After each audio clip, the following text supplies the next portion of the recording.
In an address at a Buckingham Palace reception for winners of the Queen's Commonwealth essay competition, she said Elizabeth II was greatly missed but added that she and the King had drawn great comfort from messages of condolences they continued to receive. The new Queen consort compared her dear late mother-in-law and her devotion to the Commonwealth to her predecessor Elizabeth I, who famously said of herself, "You never had any that will love you better." She told guests, "I cannot begin without paying tribute to my dear mother-in-law, Her late Majesty, who is much in our thoughts today and who is so greatly missed by us all." She had been patron of the Royal Commonwealth Society since 1952 and throughout her remarkable reign, its vision to improve the lives and prospects of all Commonwealth citizens remained, as you know, very close to her heart. It was on this date, November 17, that Queen Elizabeth I came to the throne, in 1558.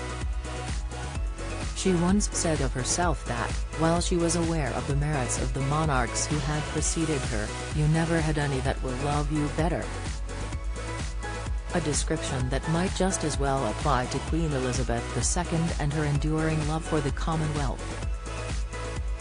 The Queen consort added, "Over the past few months, my husband and I have drawn immense comfort from the messages of condolence that we have received, and continue to receive, from the four corners of the world.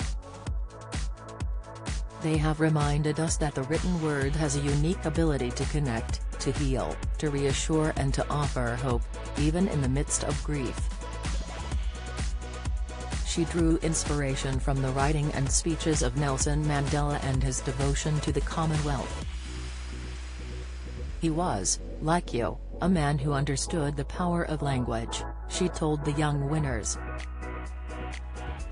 "In 2011, my husband and I were very moved when we visited the Nelson Mandela Center of Memory in Johannesburg and saw a selection of his prison notebooks.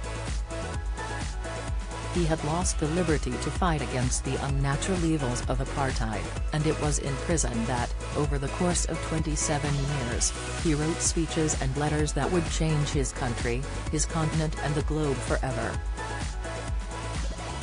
Mandela was a great writer. He was also described as a man of the Commonwealth, famously saying, on entering Marlborough House, "The Commonwealth makes the world safe for diversity." The Commonwealth, like writing, touches the whole world.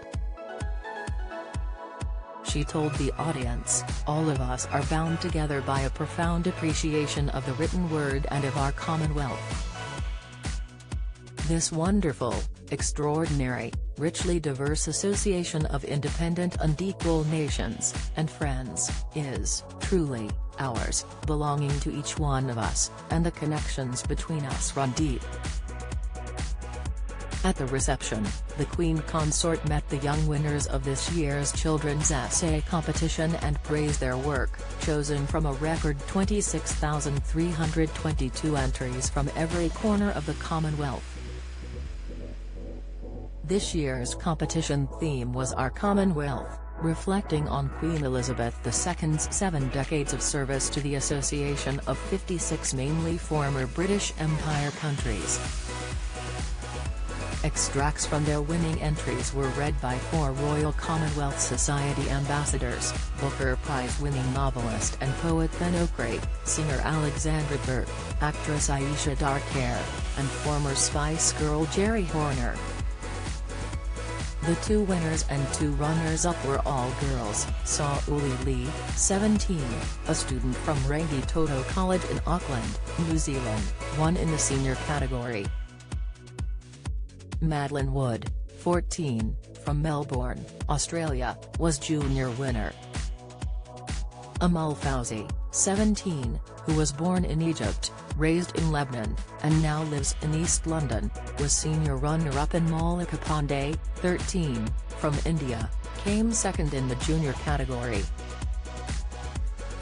They were joined by 3 previous winners from the past 2 years who had been unable to attend an award ceremony because of the COVID-19 pandemic.